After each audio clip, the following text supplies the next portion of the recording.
E kui luna, all rise. Ke noho nei ka aha ho'okolo ho'o pi'i ku e. O ka luna kanawai hano hano o Karen T. Nakasone. A me ka luna kanawai hano hano o Catherine G. Leonard.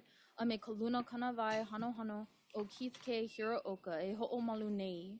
The Intermediate Court of Appeals is now in session. The Honorable Karen T. Nakasone, the Honorable Catherine G. Leonard, and the Honorable Keith K. Hiraoka presiding. In noho ilalo, please be seated.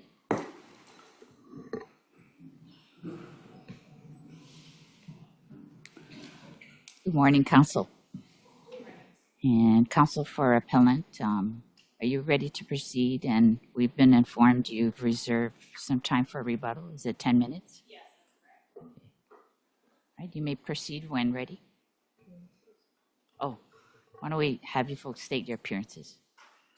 Deputy Public Defender Sarah Haley, appearing on behalf of the party APA. And Gerald Enriquez on behalf of the state. Good morning.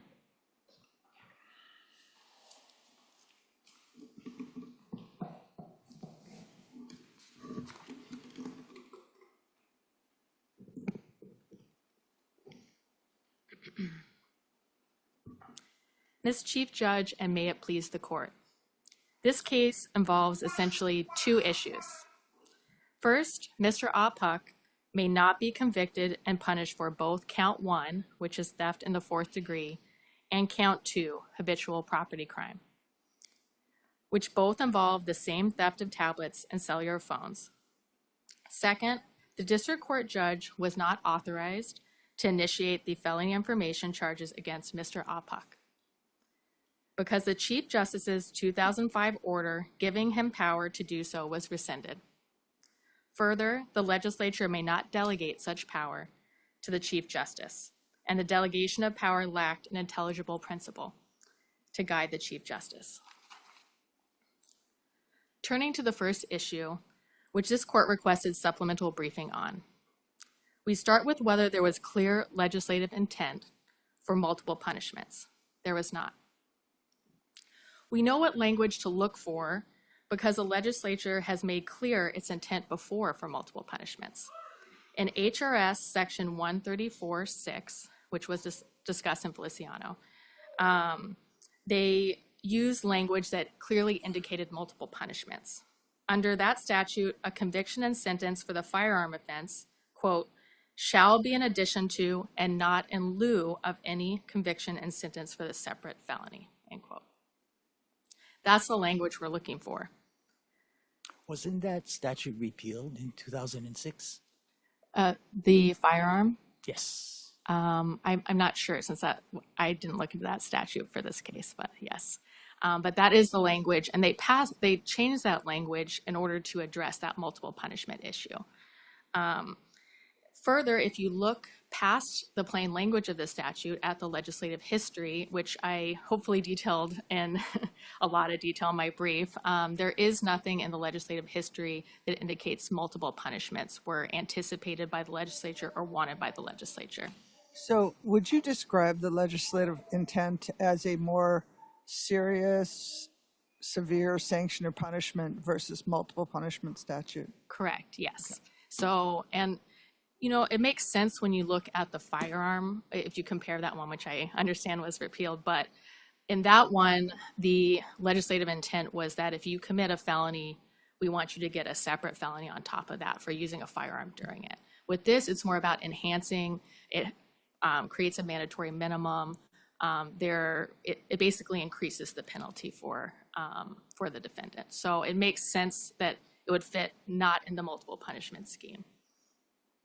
But if you look at the clear language of the statute, it appears to require a present conviction as well as the past convictions. And the subsection 3 says that the state has to prove guilt of the theft for or a plea of guilty. So doesn't that get you to a conviction? Like you're going to have multiple offenses because either of those things result in a conviction.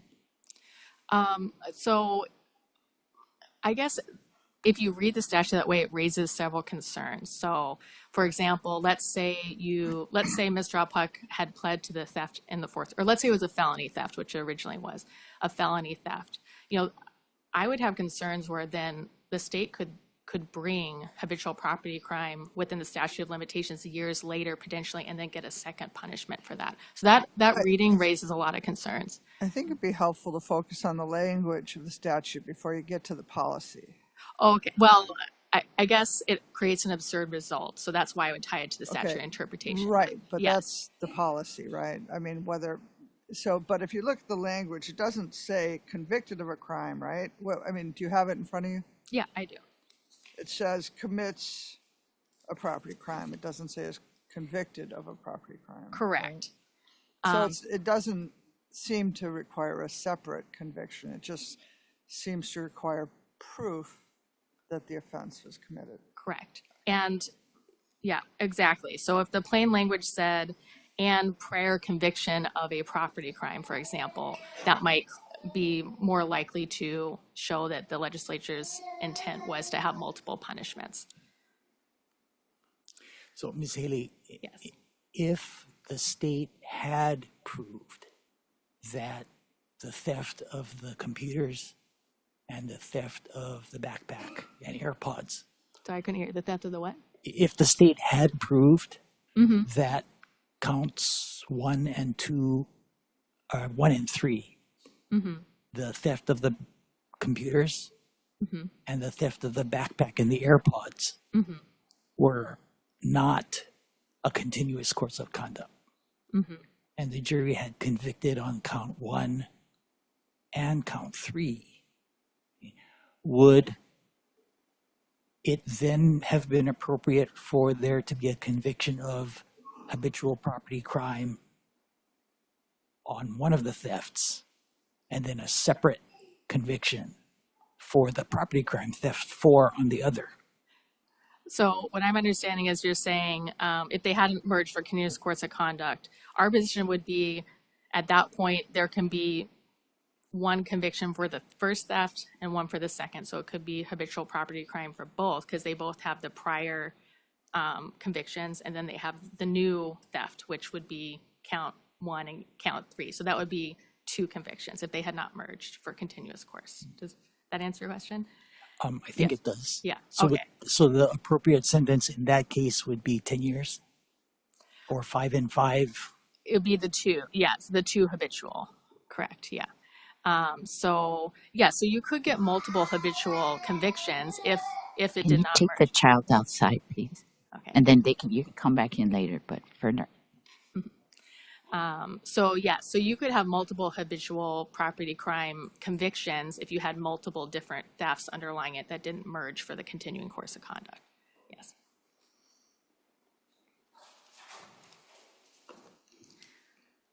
Please continue. Okay. Interrupt anytime. Okay, so I think I left off with the legislative history.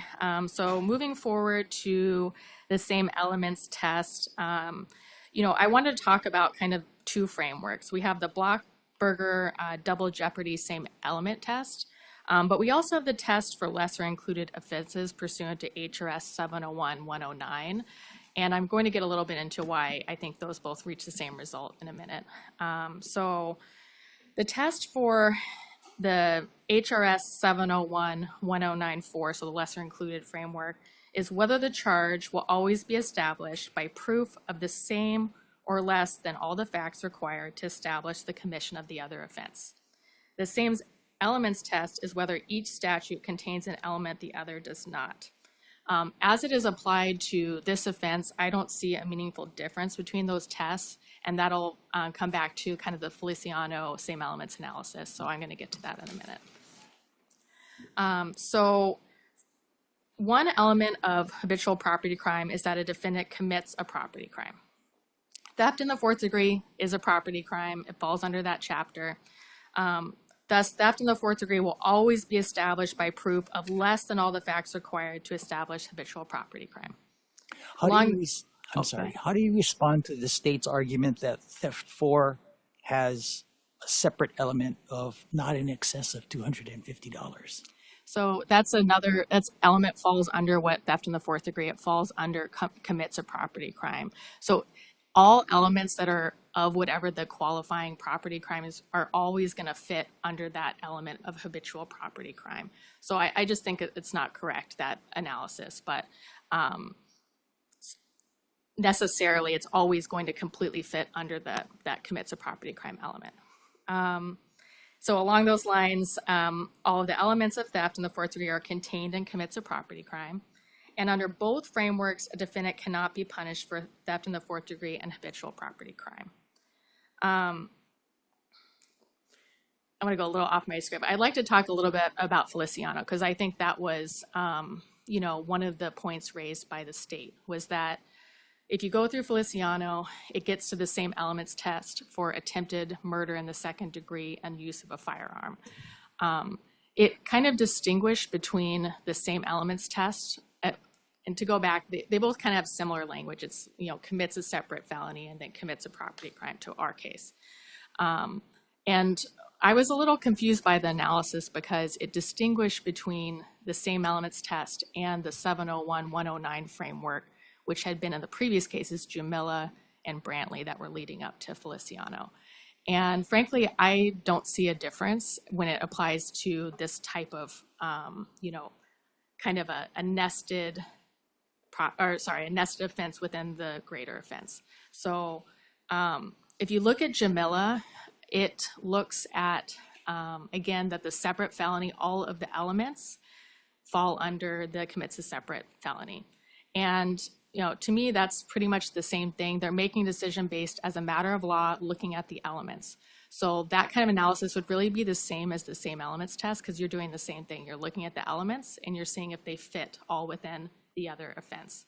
So frankly, I think that as to that analysis, Feliciano was incorrect. And as I argued in my brief, I do think that it's dicta. It's dicta because when you do a Blockberger analysis, you always start with the legislative intent.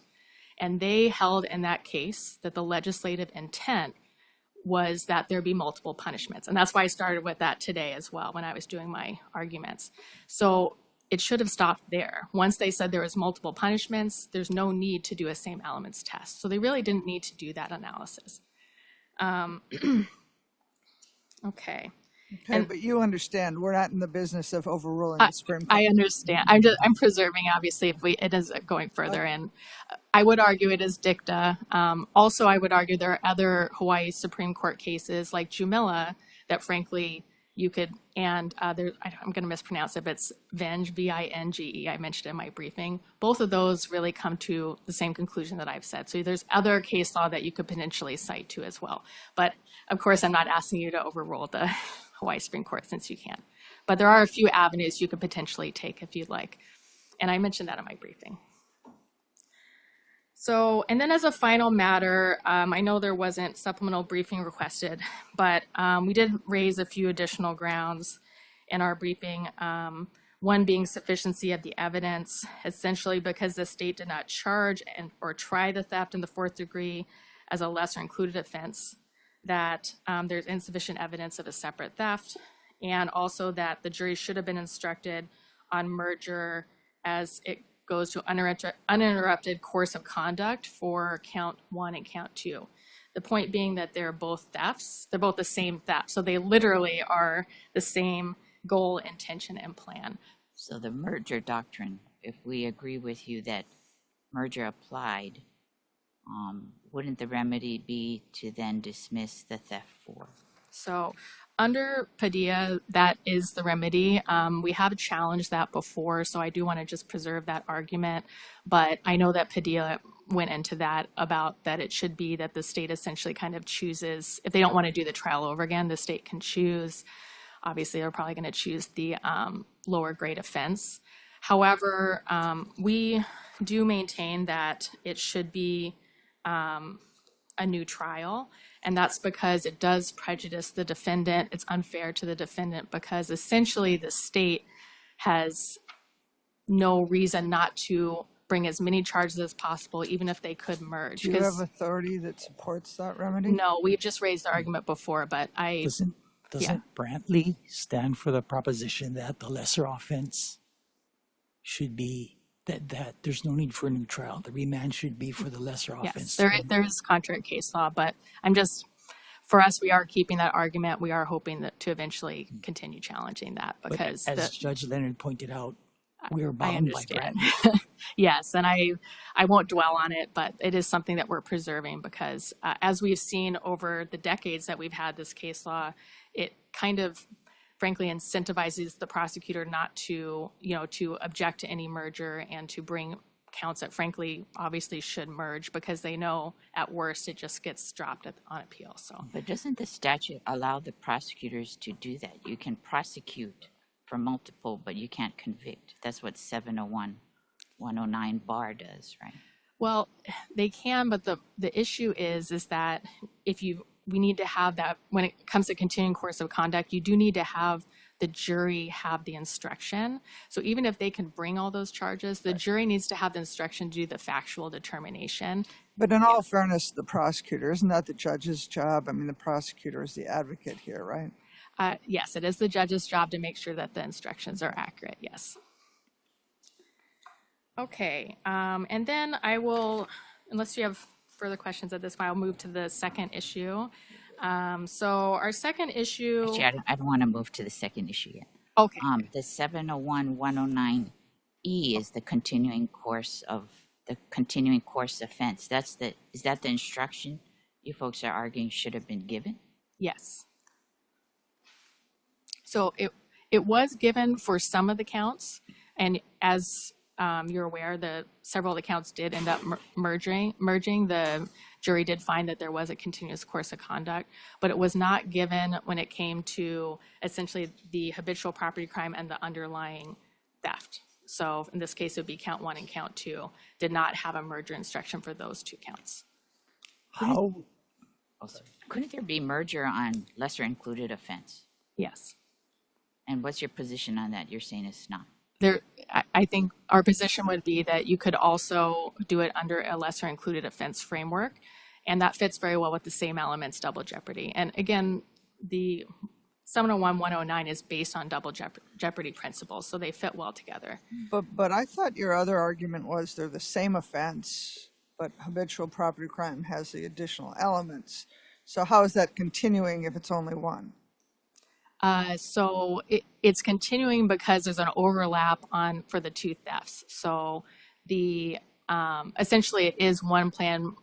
Oh, you mean because it's literally the same theft? You mean 1 and 3? 1 and 2 count as they're renumbered. So as the habitual property crime offense and the underlying theft. So that'd be count 1, count 2. Those would be a continuing course of conduct because they are one plan, one motive, because it is literally the same theft that's involved. So you're saying that the 3 other property crime convictions are part of the continuous course of conduct with the current property theft? So I think that the way that, and I know the state made that argument, right, that how do you have a continuous course of conduct with the priors? But our position would be it's not that you have to have a continuing course of conduct with those the element of the priors, but with the element of the commits a property crime. So those are literally the same act, the same plan, the same motive. So that's why it would be a continuing course of conduct. It was one plan and motive to commit 4 separate property crimes. To commit that, I forget the date, but whatever the date of the offense in this case, so November 1st or something like that. So that is the same theft. So our position would be that it does not matter that the prior offenses were separate from the current theft, because those thefts, the commits a property crime theft element, that is the same as the underlying theft for those 2 counts. Hopefully that makes sense, because they're literally the same theft. But that doesn't really matter because they merged as a matter of law because of the included offense. You would not need to reach that necessarily if you held that it was an included offense. Yes. So the failure to give a jury instruction is harmless, isn't it? Under the circumstances of this case. Well, it depends on how you rule of, if it's an included offense or not. But if you held that it was an included offense, then that issue kind of goes away because the included offense would go away. Yeah. Counsel, how did the theft 1 become a theft 4? So it was amended. I also had that question. I looked through the record. So right before, literally on the day of the first day of trial, right before the jury was brought in, the state orally amended it down to the petty misdemeanor theft in the 4th degree.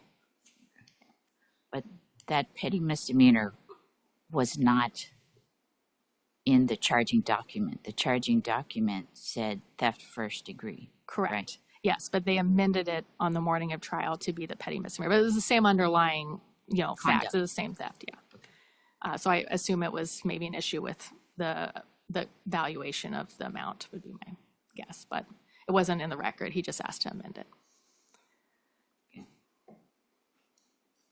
Okay.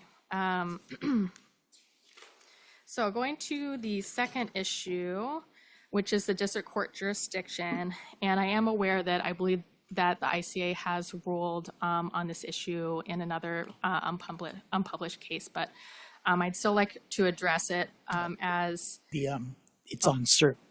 Yes, and it's on cert, yes. I would still like to address, because we did bring up a few different additional arguments, and then there was a few things I wanted to address. As an initial matter, the state argued that the Mata-Wells standard of review applies, and I wanted to explain why it does not. Mata-Wells standard, again, would be if you don't raise the issue when you're challenging indictment until after verdict, then a kind of a standard that doesn't help my side too much applies. The reason it doesn't apply here is that we're attacking, and I'm going into my rebuttal, so I'll wrap up. Oh, That's okay. what I was gonna I'll wrap up this issue, and I can always come back in rebuttal. But Mata-Wells does not apply because we are challenging the district court's subject matter jurisdiction. So the state mentioned Bautista, or maybe I can just, sorry. Counsel, if you're concerned about Rebuttal. maximizing your rebuttal Yes, time, okay. I'll come back to it when I come back up. Thank you. Thank you.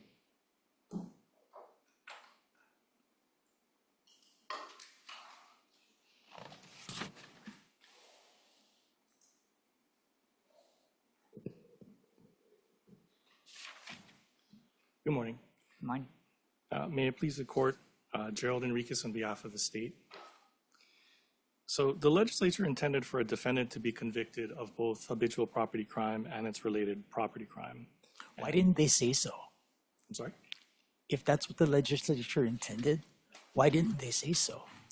We find this intent in the plain language of the statute, in the way it's drafted to allow in sub 3 of habitual property crime.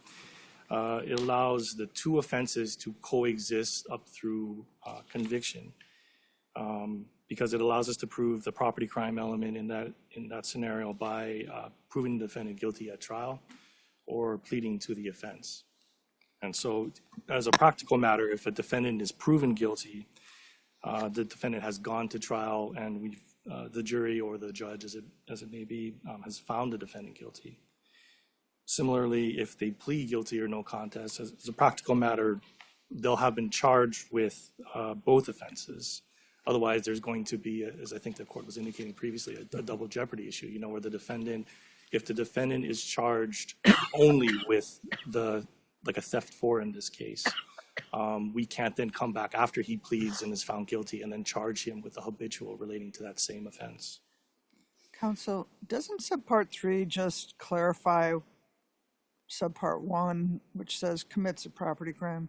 I mean, it does. However, so isn't, yeah, and then I'll just ask my follow-up, and you can respond to both, which isn't that just an element of the crime then? I mean, it is an element of the crime, but I think what we're trying to get at is it's drafted in this very particular way, to encompass a scenario where a defendant pleads to the offense.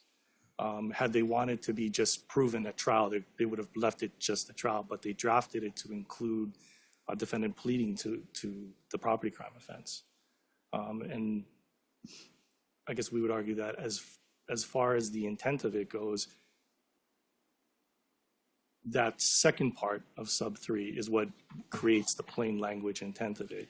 Mr. Enriquez, Yes. what's the difference between a conviction after a jury verdict and a conviction based on a guilty plea or a no contest plea for purposes of the statutory analysis in this case? I guess it doesn't make too much of a difference on its face. What it does make a difference for is the procedure in which it gets to the same point, because ultimately that would result in a conviction. But either way, it results in a conviction by a finder of fact considering this charge after trial for the habitual, or the defendant pleading up front to it, before it gets to trial. Right. So I have a follow-up question on that. In Brantley, the court was addressing the use of a firearm in a separate felony statute that was repealed in 2006, but it was replaced with a similarly worded statute. And in that statute, there was specific language. And let me tell you what the legislature said. But the statute said and I'm reading from 134-21, the current statute, but this language was the same in the previous statute. A conviction and sentence under this section shall be in addition to and not in lieu of any conviction and sentence for the separate felony. Okay. So the current statute was enacted in 2006. The habitual property crime statute was enacted in 2004, but it was amended in 2014 and 2016 after the use of a firearm statute was already in effect. So the legislature knew what to say if it intended multiple punishments. Why do you think the legislature never amended the habitual property crime statute to track the use of a firearm statute? I think I would say I can't speculate as to why they might have drafted it in this particular way. And I mean, I see the validity of what you're talking about there. I think the fact that they drafted it in this manner, the way they did here, although you're right, they could have drafted it in a way that would would be clearer, as acknowledged by Brantley. They could have drafted it that way, but they chose to draft it this way.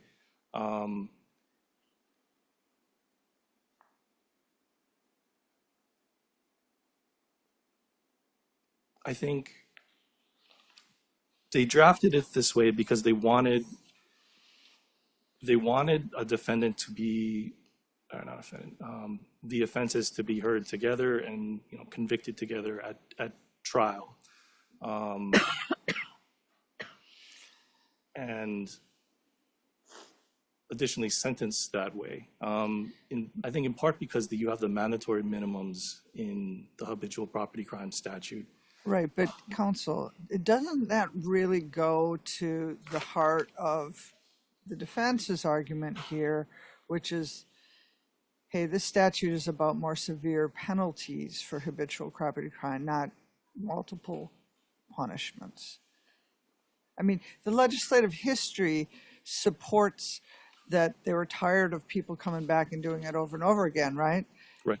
But the remedy seems to be a greater sanction, a greater penalty, not two convictions. It does, but I mean, I think as a practical matter, because they expanded it in, I believe it was 2016 to include every 708 offense, the intent is to encapsulate scenarios where, for example, you have a higher grade offense as the related offense, right? For like a robbery or arson or something like that. In those scenarios, or in scenarios like that where there is no mandatory minimum penalty as contemplated by the habitual property crime. The habitual property crime would operate, assuming it was the conviction was allowed for both offenses, it would operate to create a mandatory minimum penalty. Even for similar grade offenses such as theft of a catalytic converter, I think that's a C felony, there's no mandatory minimum guaranteed period of imprisonment for a similar grade offense. And so I think the intent is, in that sense, to allow for concurrent convictions to stand. Well, maybe that's a gap, not an intent, because maybe they should have that in the other statute then on the catalytic converters. In other words, I have a hard time seeing it in this statutory language or the legislative history that they meant multiple punishments. I'll be honest with you. But I understand.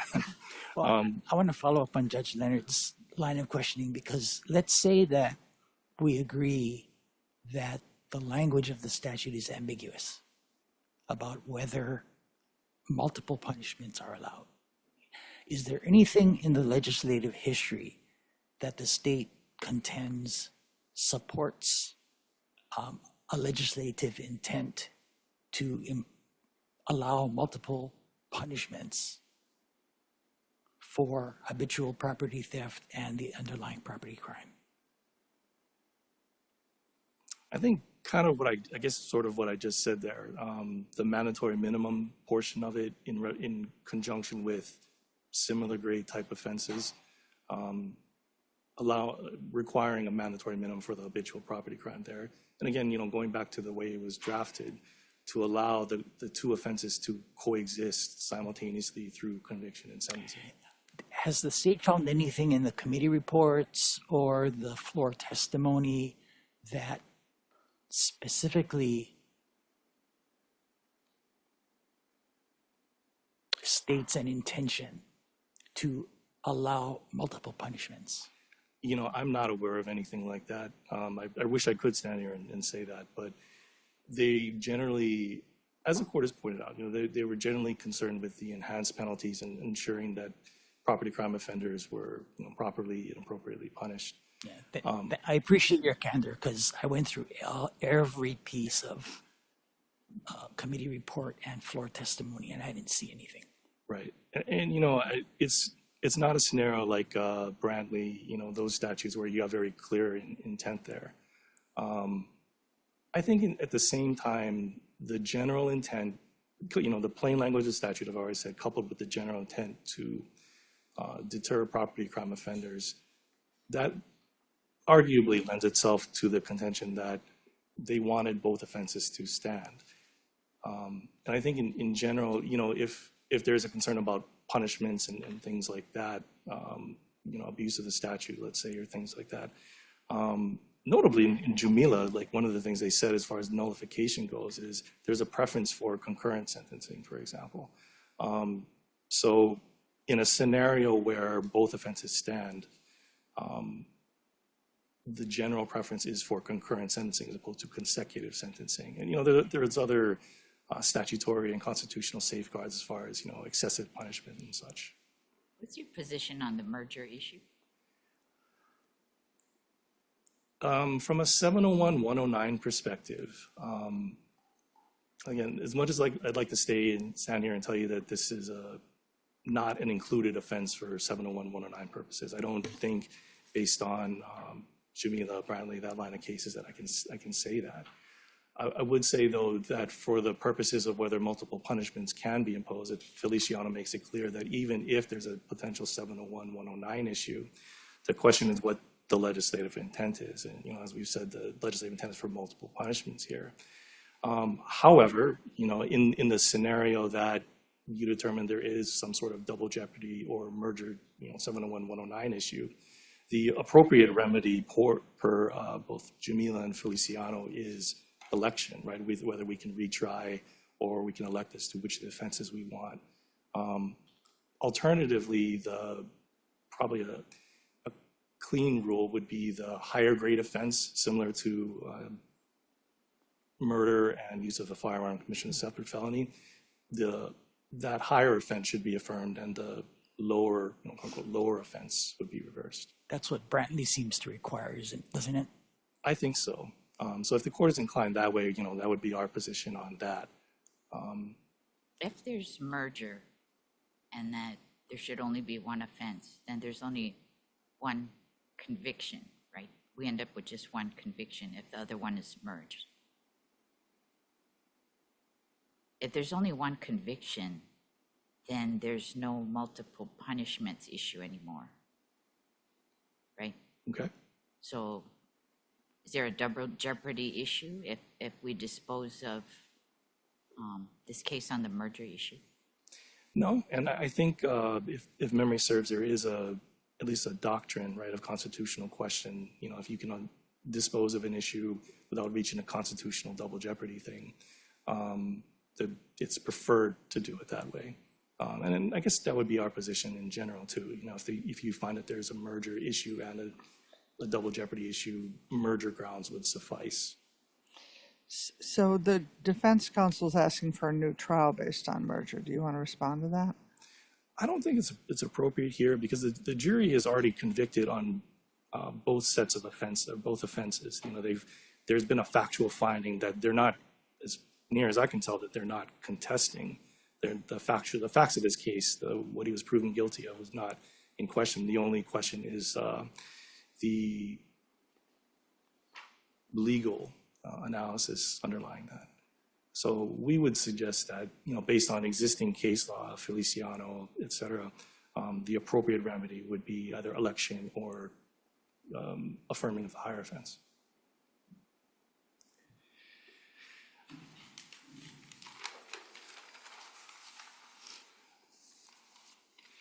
I think, just very briefly, as far as double jeopardy goes, the Blockberger test, the same elements test, Feliciano sort of controls that. There's differing facts between the two offenses, as pointed out by the court before. So, we would reiterate that position there.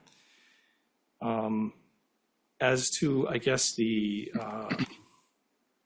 information charging questions, as far as that goes, we would generally reiterate our positions in the briefing and note the Amasiu case, where it essentially what said... case? What was that? The Amasiu, am I pronouncing that correctly? Amasiu. Amasiu is the case that's currently up on cert. Okay. Right. AMASIU. Yes, and that's CAAP-24-0000471, if memory serves. Per that case, the Chief Justice is allowed to authorize district court judges to, make probable cause determinations in info charging cases per 806-85D. And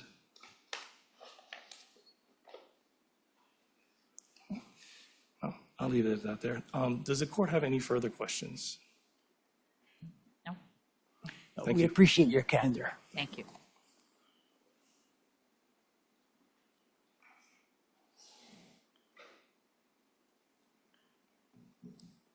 How much time does Miss Haley have? She has about 9 minutes. Okay. Not too bad. Okay. So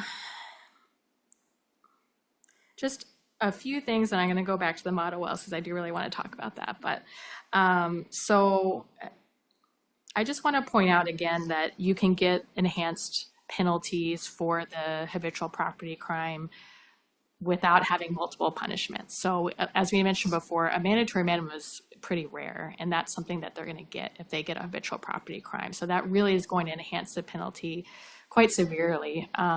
So you still are, I guess, meeting the legislature's intent, which is that if you pick up over and over and over these property crimes, that you are going to get an enhanced penalty, even if your new qualifying commits property crime is a felony, it still is generally going to enhance it because it has the mandatory minimum. Okay, so I wanted to address model wells because I want to make sure, while the court has already ruled in that Amasiu case, that I would like you to reach the merits in this case as well.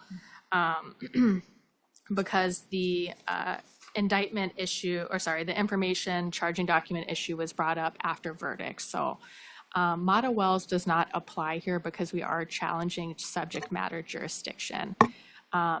The state mentioned Bautista, which in turn mentioned Obrero, which is again a kind of a similar-ish argument where they're challenging whether you can even bring the case.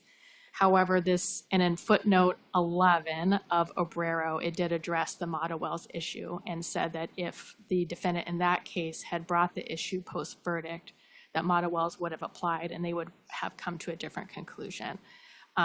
However, our case is distinguishable because we are attacking subject matter jurisdiction for the district court.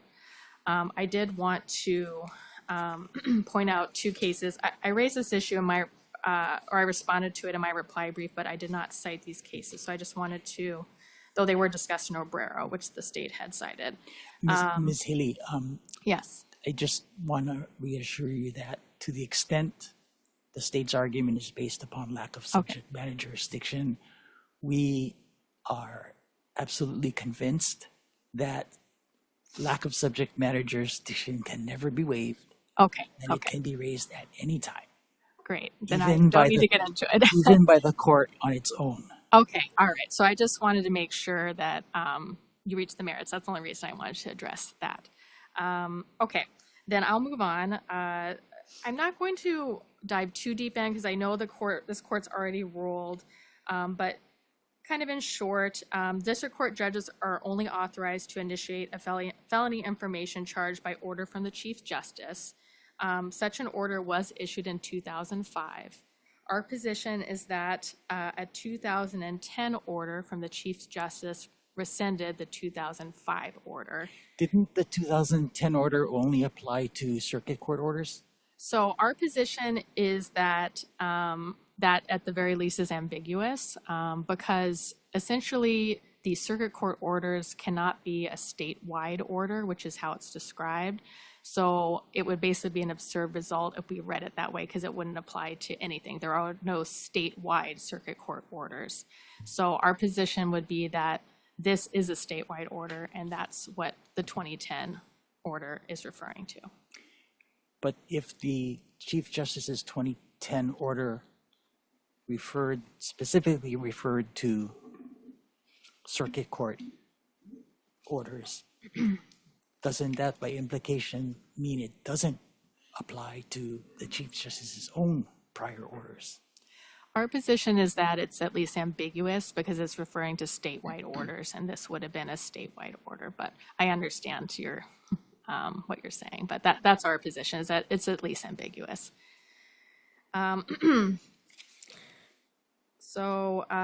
Further, even if the 2005 order was not rescinded, so if you did find the position that the 2010 order did not rescind the 2005 order, we've also raised separation of powers issues. So the legislature has the exclusive power to give courts jurisdiction. It delegated that power to the Chief Justice, and that is a violation of the separation of powers doctrine. Further, even if the legislature could delegate that power to the Chief Justice, it did not set forth an intelligible principle to guide the Chief Justice in granting that jurisdiction. So this allows the Chief Justice to empower only some judges, put certain conditions on when a judge has jurisdiction, or not allow jurisdiction at all. Essentially, no guidance was given. So for those reasons, that would violate the separation of powers principle. So, any other questions?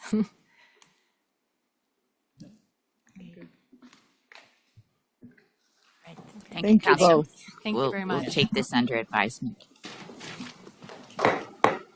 E kui luna, all rise.